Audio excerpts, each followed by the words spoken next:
On a un gouvernement qui, très fier de lui, nous dit qu'il est en train de réindustrialiser la France. Il est extrêmement fier. On a même eu Bruno Le Maire qui nous a dit qu'il avait sauvé l'économie de la France. Et moi, je vous ai toujours dit, mais réindustrialiser en augmentant les normes écologiques, réindustrialiser avec un prix de l'énergie qui est extrêmement élevé, réindustrialiser pardon, avec des charges sociales extrêmement élevées, ça me semble pas possible. On est en train de nous raconter des billevesées. Eh bien là, j'ai l'un d'entre vous qui m'a envoyé 4 articles que l'on va regarder et où vous allez voir des grands noms, des noms que vous connaissez tous, des noms d'entreprises que vous connaissez tous et qui sont en train de faire faillite. Bonjour et bienvenue dans cette nouvelle vidéo de DME en direct. Comme toujours, si vous n'êtes pas abonné, eh ben, je vous suggère de le faire et de cliquer sur la cloche pour être prévenu lorsque je fais une nouvelle vidéo. Oui, déjà, je veux remercier Amadeus qui m'a envoyé les 4 articles. Et vous allez voir des noms qui ont bercé votre enfance, des noms que vous connaissez. Sur les 4, il y a 3 noms extrêmement connus. Et vous allez voir que, contrairement à ce que prétend le gouvernement, contrairement à ce que prétend Bruno Le Maire, contrairement à ce que prétend Emmanuel Macron, eh ben, ces boîtes ferment. Elles ferment. C'est terminé. Il y a plus game over. Game over. Regardons ensemble exactement de quoi il s'agit. Elle était autrefois connue sous le nom de Poulainville. Plus de 170 ans après sa création, l'usine de la chocolaterie Poulain, implantée à Villebarou, près de Blois, dans le Loir-et-Cher, est visée par un plan de fermeture qui sera annoncé le 13 juin, donc là c'est début juin, cet article, lors du comité social et économique extraordinaire. Convoqués mercredi par leur direction, les syndicats ont appris à l'occasion de cette réunion l'ordre du jour du CSE à venir, à savoir la fermeture du site de Blois, fondé en 1848 par Victor-Auguste Poulain, a indiqué Tony Angeran, délégué SAGT au sein de Poulain, confirmant auprès de l'AFP une information de la Nouvelle République. Qui ne connaît pas les chocolats Poulain? Qui parmi vous n'a jamais goûté, pris un chocolat Poulain? L'entreprise, ça faisait 170 ans, 170 ans qu'elle était là. Mais Bruno Le Maire a sauvé l'économie française. Mais Emmanuel Macron, le génie de la finance, a fait en sorte que l'économie aille mieux. Mais on réindustrialise. Regardez Poulain. On nous prend pour des ânes. En fait, on nous prend, on vous prend pour des crétins. Des crétins.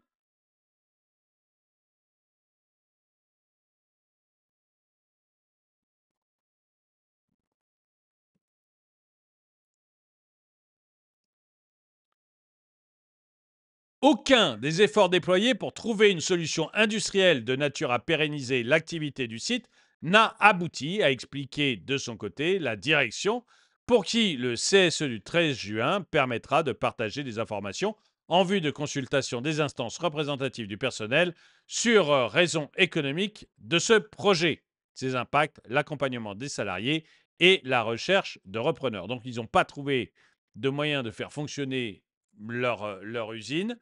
Ça ne peut pas du tout fonctionner. Ils ferment. Ils ferment. Terminé.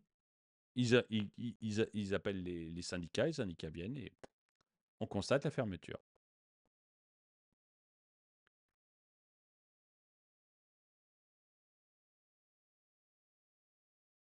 Si l'entreprise a assuré sa détermination à accompagner chacun des 109 employés concernés vers un nouvel emploi, qui sera au cœur du projet présenté le 13 juin, l'annonce a pris par surprise la centaine de salariés de l'usine, selon Tony Enjoran. Cela fait 1 an que les volumes sont en baisse, mais pas de là à mettre en péril la société, affirme-t-il.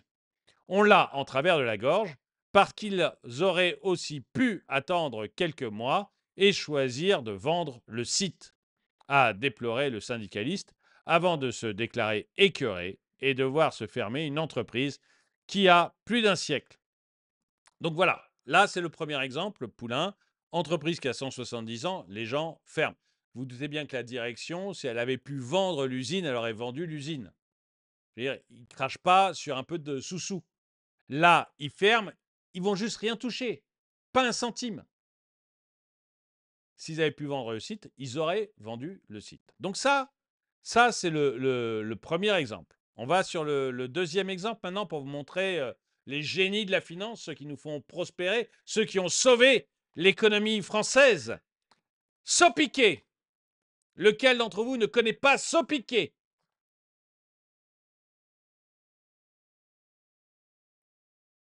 Sopiquet.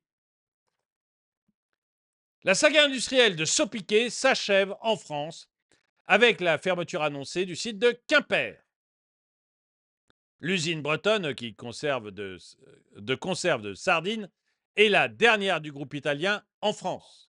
La marque Sopiquet est pourtant née à Nantes, dans la Loire-Atlantique, à la fin du 19e siècle.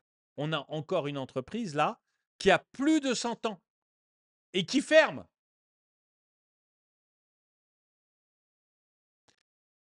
Dites-moi dans les commentaires si vous croyez Bruno Le Maire, Emmanuel Macron quand ils vous disent que l'économie va mieux grâce à eux, qu'ils ont sauvé l'économie française, qu'on se réindustrialise. Dites-le moi dans les commentaires si vous croyez qu'on se réindustrialise.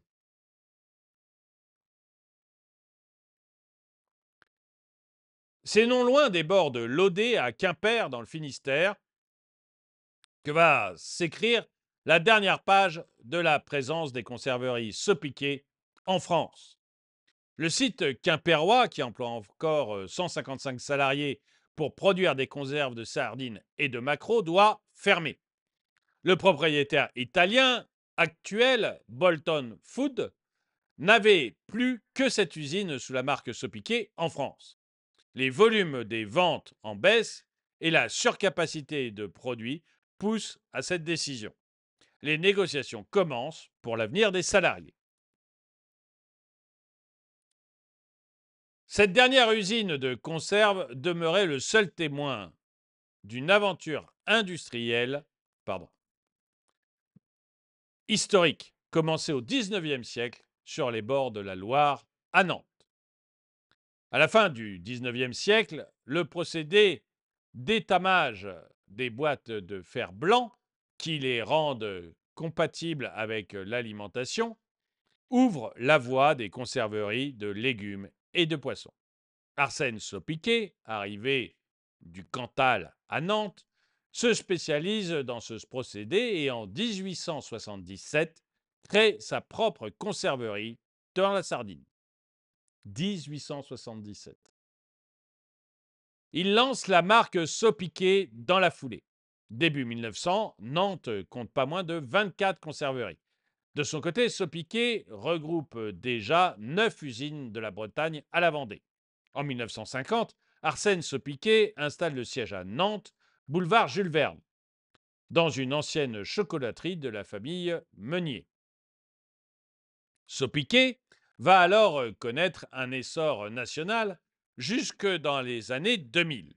L'entreprise reprend la quasi-totalité des conserveries nantaises, comme l'emblématique Cassegrain dans le légume, et bien d'autres dans l'Ouest. La compagnie Sopiquet se développe avec de nombreuses usines et entrepôts en France, entre conserves, légumes et de poissons. Elle emploiera jusqu'à 2000 salariés. En 1989, la société cède à sa concurrente Bonduelle son activité de conserve de légumes ainsi que sa filiale Cassegrain. Elle se concentre sur son activité principale, la conserve de poissons. Après plusieurs rachats et avec une activité fluctuante, elle connaîtra le groupe la Compagnie mixte de navigation Paribas Affaires Industrie avant d'être vendue en 2000 au groupe italien Bolton Food, l'actuel propriétaire. Celui-ci ferme l'usine de Saint-Gilles-Croix-de-Vie en 2001. En 2005, autour de l'usine nantaise. et du siège social. Puis, en 2010, l'usine de Saint-Avé, près de Vannes.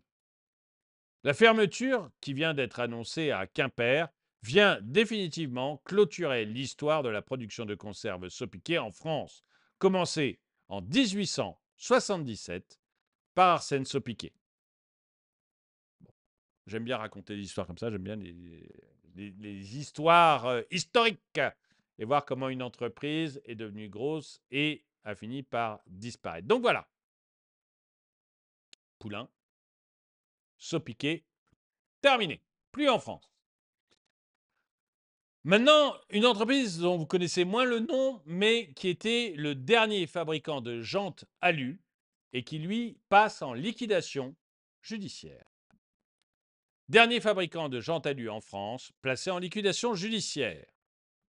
J'agrandis un peu mon image pour pouvoir le lire quand même, parce que sinon c'est... Ah mince, c'est pas ça. Hop. Bon, alors ça marche pas ou quoi? Voilà. Le dernier fabricant de jantes en aluminium de France, Imperial Wheels, basé dans l'Indre, a été placé en liquidation judiciaire jeudi, près de 4 mois après son placement en redressement judiciaire, a-t-on appris de sources syndicales. Les 176 salariés de l'entreprise, implantés au Poinçonnet, près de Châteauroux, avaient demandé au tribunal de commerce de bénéficier de quelques jours avant le prononcé de la liquidation pour permettre un temps de discussion avec l'État. Demande qui leur a été refusée, a affirmé l'intersyndicale dans un communiqué. C'est même pas la peine de parler avec l'État. Voilà, pas la peine. Le principal objectif des représentants syndicaux réunis jeudi devant le tribunal de commerce de Villefranche-sur-Saône, chargé du dossier, était de faire en sorte que les 10 millions d'euros destinés au financement accordés par le tribunal de commerce de Paris lors de la reprise servent à monter le futur plan de sauvegarde de l'emploi, a indiqué Christian Grelot, membre CFE-CGC du CSE et représentant des salariés pour la procédure. Un drame économique. Une revendication qui n'a pas pu aboutir jeudi puisque la liquidation judiciaire a été prononcée sur le champ sans même une suspension d'audience, a-t-il déploré, se déclarant offusqué par la rapidité de la décision de justice. Le placement de l'entreprise en liquidation judiciaire est un drame économique et une catastrophe sociale pour tout le territoire et a de son côté affirmé la région Centre-Val de Loire dans un communiqué. La région demande que tout soit fait pour qu'un plan de sauvegarde de l'emploi décent soit mis en œuvre en direction de tous les salariés. Vous savez qu'un plan de sauvegarde de l'emploi, c'est le nouveau nom pour un plan de on va virer tout le monde, quoi. C'est un peu de la novlangue, tout ça. Bref, Imperial Wheels, qui est en difficulté financière depuis plusieurs années, a un plan de sauvegarde d'un montant de 60 millions d'euros qui avait été négocié en 2022 entre l'État, la société du propriétaire de l'entreprise, Emilio Di Serio, et la région.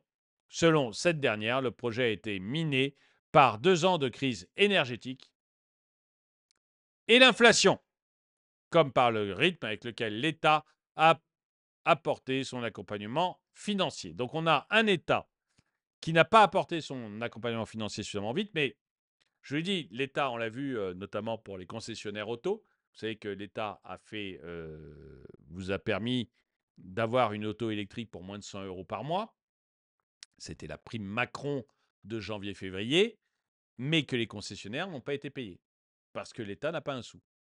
Et comme l'État n'a pas un sou, il est allé négocier avec les concessionnaires un échéancier. Il y a un mois, l'État est allé négocier avec les concessionnaires un échéancier. Là, vous avez une entreprise qui fait faillite, notamment. Alors, le coût de l'énergie. Merci Bruno. L'inflation. Merci l'État. Parce que l'inflation, c'est toujours et en tout lieu un problème de banque centrale et d'État. Une banque centrale qui met des taux à zéro et un État qui dépense sans compter. Merci, Monsieur le Président. Énergie, merci Monsieur le Président, merci Bruno Le Maire. Inflation, merci Monsieur le Président, merci Bruno Le Maire. Et incapacité à payer l'argent qu'il doit pour le plan de sauvegarde. Merci Monsieur le Président, merci Bruno Le Maire. Alors cette entreprise-là, vous la connaissiez peut-être pas, mais celle-ci, je vous garantis que vous la connaissez. Il n'y a aucun doute là-dessus. Colgate-Palmolive, propriétaire de l'usine Cotel près de Lyon, compte stopper la production de Javel au nom du maintien de la compétitivité. La ligne de production emploie une centaine de personnes. Javel Lacroix. Vous connaissez tout ça. Terminé. La France devient un repoussoir à industrie. L'usine Cotel près de Lyon, qui produit la gamme d'eau de Javel Lacroix pour le groupe Colgate-Palmolive, est menacée de fermeture. Le gérant américain Colgate veut céder sa dernière usine de Javel Lacroix en France, située à Rieux-la-Pape, près de Lyon, ou la fermer si aucun repreneur n'est trouvé d'ici septembre, indique la direction de l'entreprise.